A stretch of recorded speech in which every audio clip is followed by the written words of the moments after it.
In 1943, a group of soldier poets compiled an anthology of poems that told of their experiences fighting in the desert.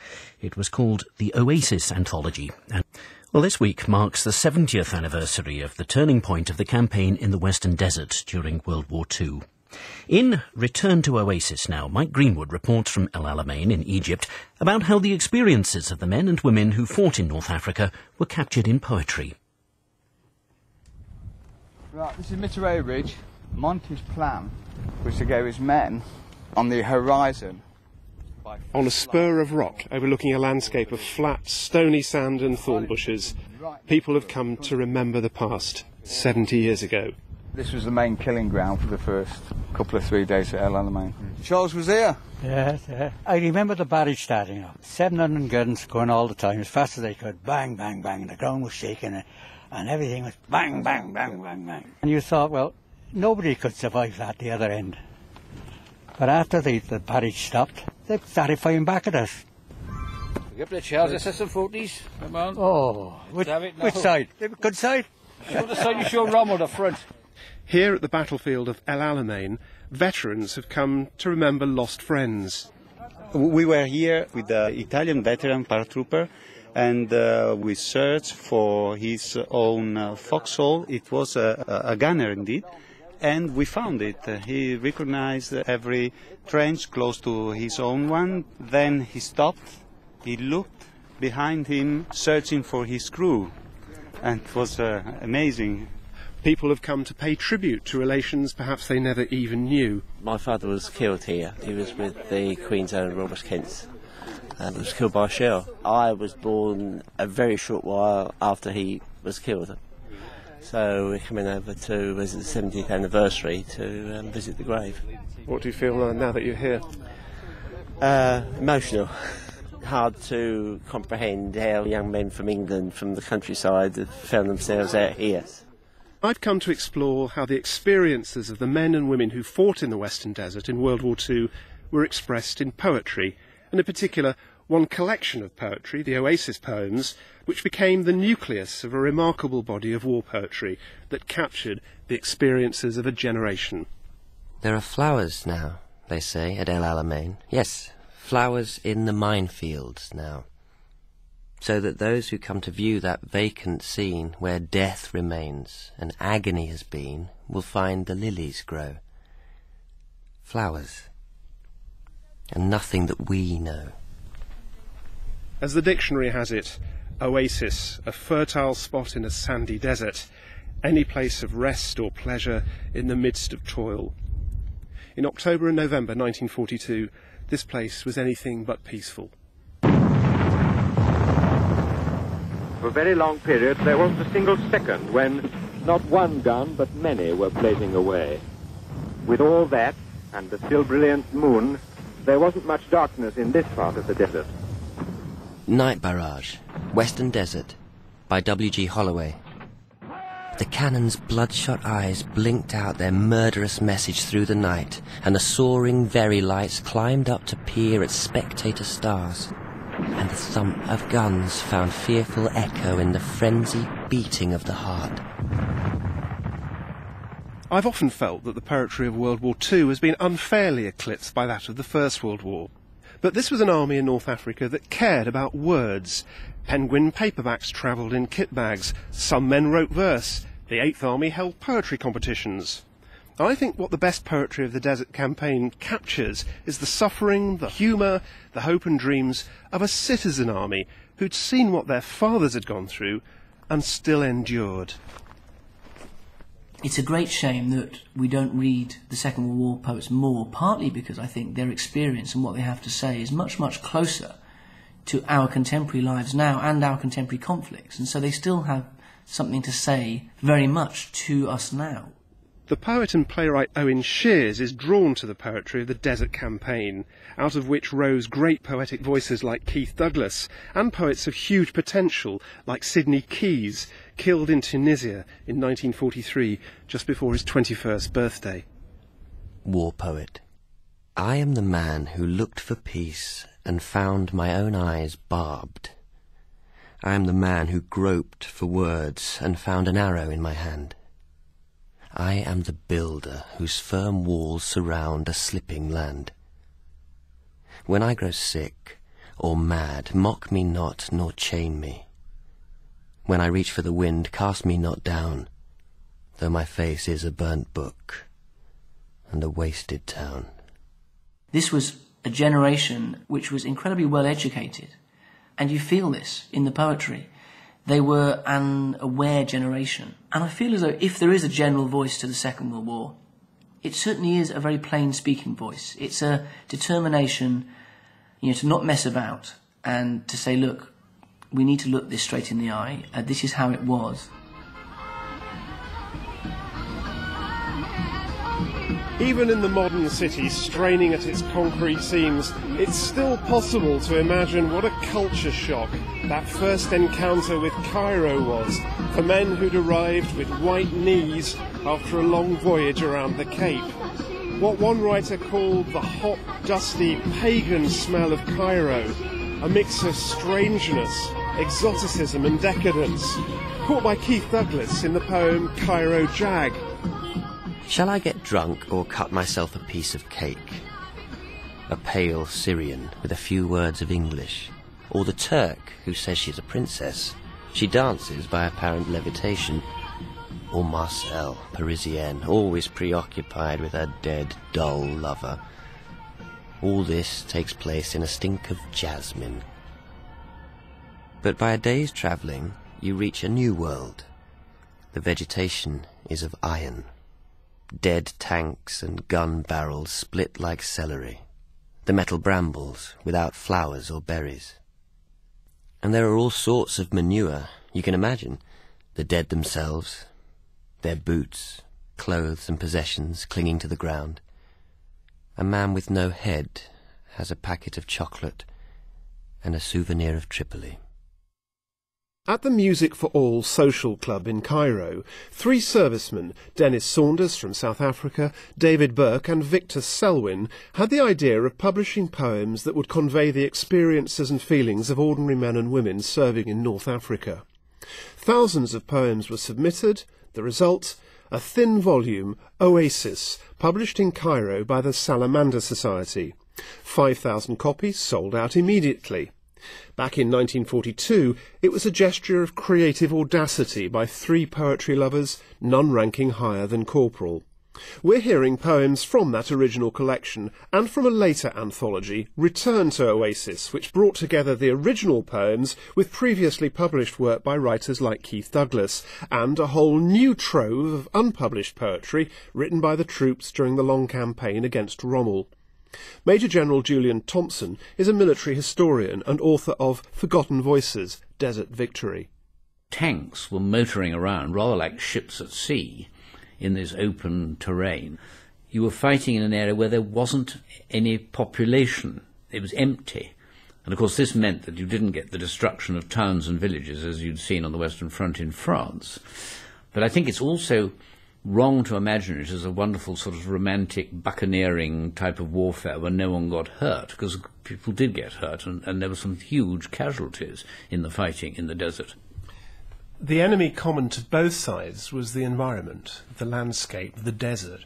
Well, the environment, of course, is everything. And of course, the desert meant that you got sandstorms, you got dust everywhere. Every time you drove a vehicle, a great plume of dust came out of the back and you were covered in grime. Water was short, therefore you couldn't bath and wash as often as you like. And people actually used to use petrol to wash their clothes in, because petrol was more available than water. And just imagine doing that. Desert Madness by Leslie Howe.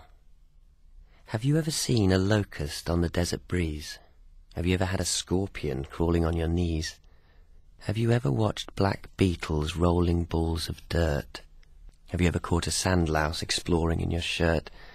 You should see the wretched sandstorms that come in from the dunes when the wind screams round our lorries playing funny tunes, and the sand gets in our food, our clothes, our eyes and hair, through our kit bags, in our packs, in fact, just everywhere. Len Burrett served as a signaller in the desert right from the start, with the 7th Armoured Division, the original Desert Rats. We used to fight during the day. The B echelon would come up to us at night and bring the cookhouse, the petrol and the ammunition up for the next lot of fighting and so on. I mean, sometimes we used to advance 120 miles. Sometimes our cookhouse never reached us, so we used to dive into our main ration was bully beef and biscuits. The worst thing for us were the flies, virtually. When people sit down on the sand in the desert for a week or so, thousands and thousands of flies concentrate. And then the CO toddles round, pack up boys, look slick, and all our stuff is on those trucks, you bet, in half a tick, 'cause Jerry's just along the ridge. We will give him hell. Though tyres be flat, for in the loads a ton of sand as well. What were these soldier poets of North Africa fighting and writing for? Dennis Healy served in Tunisia and then in Italy with the 8th Army. Most of the poets who fought in the First World War thought it should never have happened, and that they were dying for simply the stupidity of the politicians who ran their country, whereas we felt quite differently in the Second World War, because the one thing we didn't want is for Hitler to run Europe and then probably invade Britain, so that we thought it was well worth fighting the Second World War. For Healy, the value of the Oasis poems is that they capture the authentic voices of war. Well, it was ordinary people writing, that was the real point. Not they wouldn't think of themselves particularly as working class, but they certainly weren't toffs, and they didn't feel like toffs. What had happened then to give ordinary people a voice? Well, obviously for ordinary people the experience of war was mind-shattering, but it was also personality-changing, and people who fought in the war had a different feeling about things at the end of it. You're talking about an army which is more informed, used to listening to the wireless. They know what's going on. The sort of deferential attitudes that were brought into the First World War army, because it was a Victorian army, because it had all been born in the reign of Victoria, had gone. They were far more cynical. There wasn't a sort of, oh, well, sir is always right stuff. They were more questioning. And so it was a different army, one that answered back. A persistent presence in the poetry is the desert itself. Up the blue, as the soldiers called it. A horizon of haze and mirage at midday, a palette of colours from mauve to grey to orange at sunset.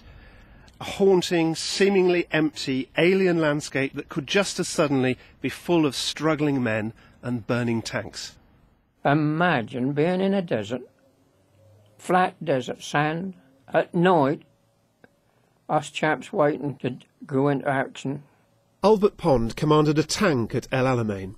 And to break the monotony and stop thinking about what the hell was going to happen next day, some of the chaps used to sit outside in front of the tank, and these chaps used to write poems, save you from going mad, I think.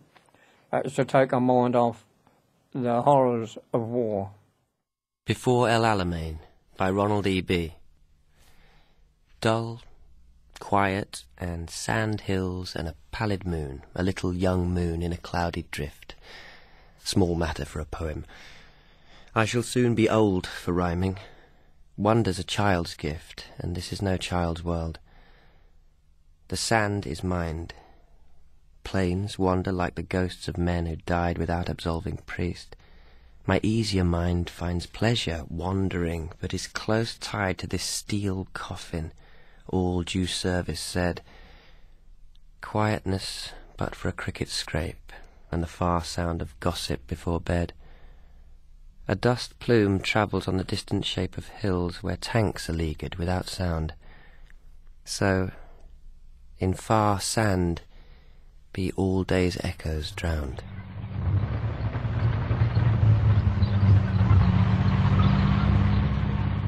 Now, my forecast of this battle is that there will be 3 definite stages. First, the break-in to the enemy's positions, then the dogfight, and then the break-out. I believe that the dogfight battle will become a hard killing match. It was, as Field Marshal Montgomery promised, a bloody affair. We opened up with, almost 1,000 guns on the 23 or 4 mile front line. It turned night into day virtually and went on for quite a while. Well, it was like being in a meteorite storm, really. I mean, it just wasn't the sound, it was shaking. The actual battle of Alamein on the 23rd of October 1942, that will live for me until my last days, because that was hell on earth. I seen men hanging out the sides of the tanks dead, tanks on fire, men screaming. People who's lived a normal life and then plunged into that sort of atmosphere of war. All them times we went into battle and coming out again and into battle again, I used to pray for the time, some of us did, to get out of it. Dance Grotesque by John Rimington. The devil played the drums when Peter died. An overture of bombs and crashing sound. A whirling slip of splinter caught his side and deftly set his body spinning round. Alas, he missed his final curtain calls. A khaki harlequin in Dance Grotesque, with just a single vulture in the stalls to witness so superb an arabesque. Tell me how you came face to face with the enemy. Face to face? Well, that happened south of Bardia, actually.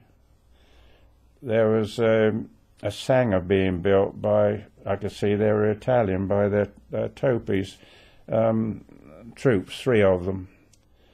Luckily, I had a revolver and they had guns. They were all going for their rifles, but I had a revolver, so I managed to get through. So you had to kill them?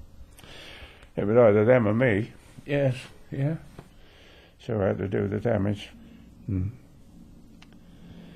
That was me. 22nd birthday.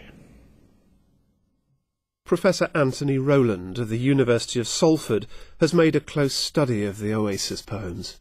One of the things that most interests me about the Oasis material is how these World War II poets are much more interested in documenting what it means to be a soldier in terms of being a killer.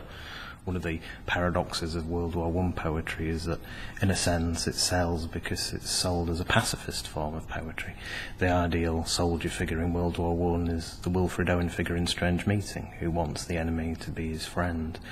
Whereas World War II poetry is much more open about soldiers as killers. One of the originators of Oasis, or Mendra, was his pen name, Dennis Saunders, in the very first 1943 anthology, as a poem when he discusses and agonises about himself as a soldier, as a killer. He understands that this is fine, this is politically sanctioned, but kind of morally and ethically he's still kind of dealing with that conundrum of how he can justify it to himself. Night preceding battle. Today I killed a man. God forgive me. Tomorrow I shall sow another political corpse, or be dead myself. And strangely, I am satisfied to be applauded killer. Holy Mary, plead my dutied sin's legality. Is there no end, reason, answer? Damn this sea! The flame of hell pythoning around my trigger finger insinuates coercion, and feeling body's blooded reeds contracting dispose of humanity's humiliated feelings, and know that I am ready. Christ, it's cold tonight. El Alamein was the turning point, but for many there remained the long, bloody slog through Libya, Tunisia, Sicily and Italy, only to face the bitter indignity of being regarded as a sideshow. We're the D-Day Dodgers out in Italy, always on the vino, always on the spree. 8th Army scroungers and their tanks, we live in Rome among the Yanks. We are the D-Day Dodgers over here in Italy. And what of the poetry? In the years after the war, some of the original poets and editors who'd survived formed the Salamander Oasis Trust and published a series of anthologies that brought together poems from all theatres of the Second World War. Victor Selwyn, who died in 2005, was a leading light in ensuring that the poetry of ordinary people at war did not go unread and unremembered. Well, our task is to convince the literary establishment. As far as the literary establishment is concerned, we don't exist. As far as they're concerned, this poetry does not exist. That's the problem. It's been our task as a trust to collect the poetry of those who were not established poets. They wrote, no thought about posterity, and their poems have laid in desks and drawers for 40 years, and we've launched appeal after appeal for the material to come in. We've had 10,000 of them in 4 appeals. This is Duxford, once an RAF fighter base and now one site of the Imperial War Museum. There are iconic planes parked on the tarmac, and over there there's a Hurricane. It's also home to a remarkable archive of manuscripts, poems written by servicemen and women who served in the desert and in other theatres of operations during World War II.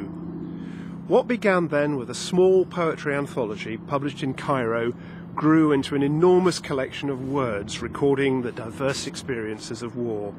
The origins of the archive lay in a reunion of some of the original desert poets in the 1970s and an appeal they made through the pages of the popular press for unpublished poems. They came in by the sackload, and I'm here to delve into that archive with Roderick Sotheby, former keeper of the Department of Documents. Let's take just a sample box here, shall we? I see, here's one. An old mate wrote this in 1939 to 45. Out in a place called Benghazi, where most of the fighting was done, there a British Tommy was shot down by a Messerschmitt Hun. Oh, bury me out in the desert, beneath the Arabian sun. Oh, bury me out in the desert, and don't say a word to my mum. Well, I mean, that poem, I'm afraid, did not find its way into a subsequent collection. Into Return to Oasis. But they did go through everything, and you can see from the little annotations on the poems sent to them that everything was looked at. The poems that didn't get republished as part of the selection of poems, what is their value? I mean, what taken as a whole, what do these poems have that is worth preserving? The reason for preserving them is much the same reason that it's important for an archive like the one in the Imperial War Museum to preserve what is perfectly ordinary as well as what is exceptional. You get a very, very wide-ranging snapshot of what people felt and did during the war. When you read many of these poems, you feel like you're touching a sleeve of history, and that can often be a very, very powerful sensation. Were there any poets of real merit that came in those sackloads of poems that were submitted?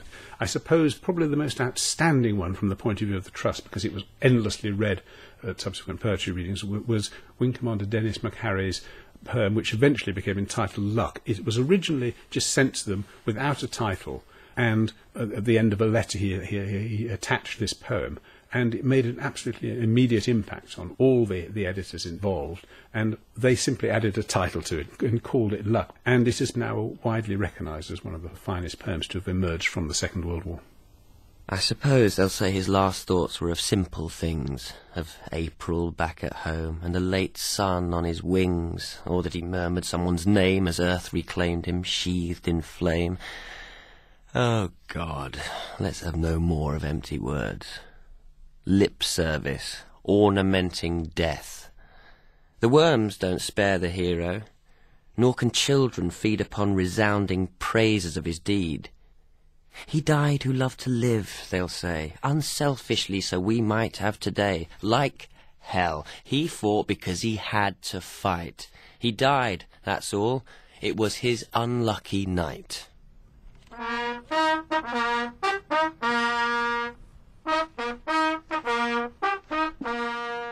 At the war cemeteries of Alamein, people from all over the world, from Britain, Australia and New Zealand, South Africa, Poland, France, Greece, India, countries too numerous to mention, and former enemies from Italy and Germany have come to meet for possibly the last major anniversary of remembrance.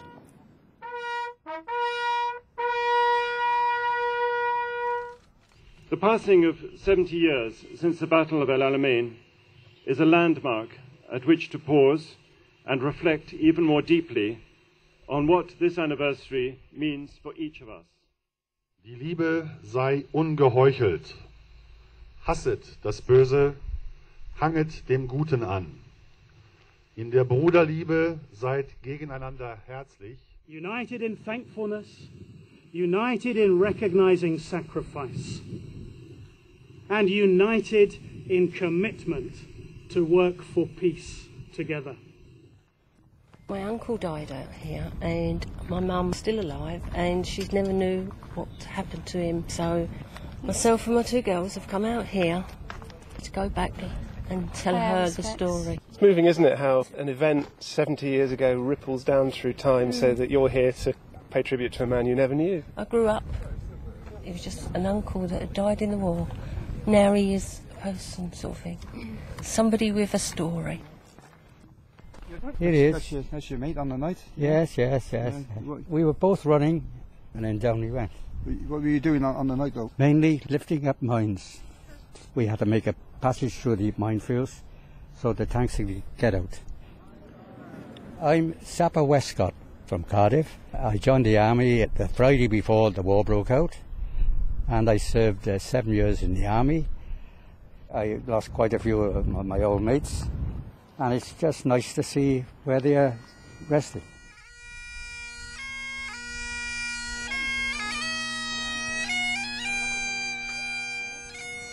And when the last veteran has passed away, and the desert and the march of modernity have claimed the last physical reminders of the battle, perhaps it's in the words of poems like that by John Germain, who survived the campaign only to be killed in Normandy, that the intense experiences of the Western Desert will be best remembered. There are flowers now, they say, at El Alamein. Yes, flowers in the minefields now. So that those who come to view that vacant scene where death remains and agony has been will find the lilies grow. Flowers. And nothing that we know. But this is not the place that we recall. The crowded desert crossed with foaming tracks, the one blotched building lacking half a wall, the grey-faced men, sand-powered over all, the tanks, the guns, the trucks, the black, dark, smoking wrecks. So be it. None but us has known that land. El Alamein will still be only ours, and those 10 days of chaos in the sand. Others will come that cannot understand, will halt beside the rusty minefield wires and find their flowers.